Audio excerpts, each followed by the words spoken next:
स्वागत है आपका किसान बुलेटिन में और मैं हूं आपके साथ पारुल यादव। चलिए दोस्तों, एक बार नजर डालते हैं खेती किसानी और गांव से जुड़ी आज की बड़ी हेडलाइंस पर।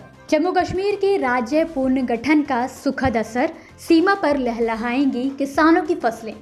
पराली प्रबंधन से किसानों ने कमाए 9 लाख रुपए। प्रोत्साहन के लिए राज्य सरकार ने किया 12 करोड़ 70 लाख रुपए का बजट जारी। अच्छे रिटर्न के लिए किसान केवीपी स्कीम में करे निवेश, एफडी के मुकाबले मिलेगा ज्यादा ब्याज। एक तरफ वो किसान है जो पराली को मुसीबत समझकर आग के हवाले कर देते हैं, तो वहीं कुछ ऐसे भी किसान हैं जो पराली का समुचित प्रबंधन करना चाहते हैं। इसी कड़ी में हरियाणा के 200 किसानों ने पराली का प्रबंधन करके 9 लाख रुपए की कमाई की है। आपको बता दें कि पराली से कमाई करने वाले ये किसान अंबाला के उगाड़ा और बाड़ा गांव के रहने वाले हैं। राज्य सरकार ने भी ऐसे जागरूक किसानों को प्रोत्साहन देने के लिए 12 करोड़ 70 लाख रुपए का बजट जारी कर दिया है। सरकार की ओर से कहा भी गया है कि अगर किसान इस दिशा में काम करते नजर आते हैं तो इस बजट को और बढ़ाया जाएगा। पराली प्रबंधन के इस कार्यक्रम में किसानों का साथ दिया हरियाणा कृषि विभाग ने, जहाँ किसानों द्वारा XC2 उपकरणों से ईंधन ब्लॉक बनाकर ग्राम पंचायतों की जमीन पर रख दिए जाते हैं।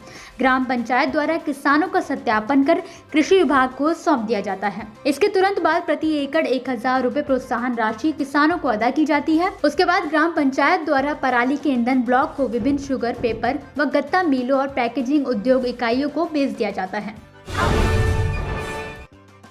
जम्मू कश्मीर में राज्य पुनर्गठन के बाद अब पाकिस्तान सीमा सटे क्षेत्रों में जहां पर तारबंदी की गई थी, वहां फिर से किसानों की फसलें लहलहाती नजर आएंगी। दरअसल आए दिन पाकिस्तान की ओर से होते हमलों और गोलीबारी की वजह से यहां के किसानों ने पिछले 2-2.5 दशकों से खेती करना छोड़ दिया था, जिसकी वजह से यहां की कृषि योग्य भूमि बंजर हो चुकी थी। लेकिन अब इस बंजर हो चुकी भूमि के ज्यादातर हिस्सों को उपचारित कर खेती योग्य बना लिया गया है। अब BSF के संरक्षण में किसान तारबंदी से आगे जाकर खेती करने लगे हैं, जिसमें कठुआ जिले के हीरानगर में 13 कनाल, सांबा जिले में 7400 कनाल में किसान खेती की तैयारी में जुटे हैं। आपको बता दें कि जम्मू जिले की RS-पुरा और सुचेतगढ़ तहसील में अंतर्राष्ट्रीय सीमा से आगे 15,186 कनाल जमीन पर किसानों ने पहले ही खेती करना शुरू कर दिया था। यहाँ के किसान BSF की निगरानी में 2 फसलें भी ले चुके हैं और अब तीसरी फसल की बुआई कर रहे हैं। इसके अलावा कुछ और इलाके हैं जहां बंजर भूमि में सुधार कार्य किया जा रहा है। बहुत जल्द वहां भी किसान खेती कर सकेंगे। देश में आर्थिक मंदी का दौर चल रहा है। अगर ऐसे में किसान अपना पैसा निवेश करना चाहते हैं तो वो पोस्ट ऑफिस की KVP यानी कि किसान विकास पत्र बचत स्कीम में अपना पैसा निवेश कर सकते हैं, क्योंकि मंदी की मार की वजह से बैंक इन दिनों बहुत कम ब्याज दे रही हैं।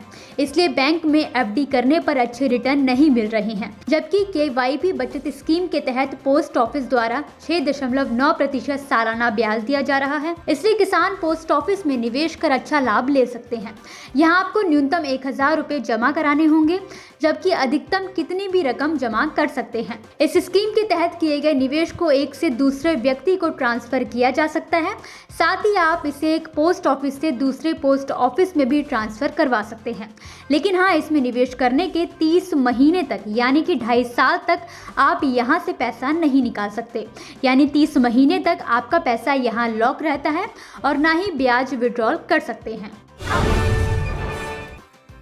तो दोस्तों, आज के किसान बुलेटिन की बड़ी खबरों में फिलहाल के लिए आप मुझे दीजिए इजाजत, लेकिन जाने से पहले अगर आपने अभी तक ग्रीन टीवी को सब्सक्राइब नहीं किया है तो अभी इसी वक्त ग्रीन टीवी को यूट्यूब पर सब्सक्राइब करें, फेसबुक पर लाइक करें और साथ ही साथ इंस्टाग्राम और ट्विटर पर फॉलो करना बिल्कुल ना भूलें। नमस्कार। अगर आप चाहते हैं कि ग्रीन टीवी इसी तरह से किसानों को सशक्त करने के लिए कार्य करता रहे, तो आप भी इसमें अपना सहयोग दे सकते हैं। डिस्क्रिप्शन पर जाकर दिए गए लिंक पर क्लिक करें, पेटीएम करें, NEFT और क्रेडिट कार्ड के जरिए भी आप हमें सहयोग दे सकते हैं। अगर आप हमारा ये वीडियो YouTube पर देख रहे हैं तो हमारे चैनल को सब्सक्राइब करें और अगर FB पर देख रहे हैं तो इसे लाइक करें और शेयर करें।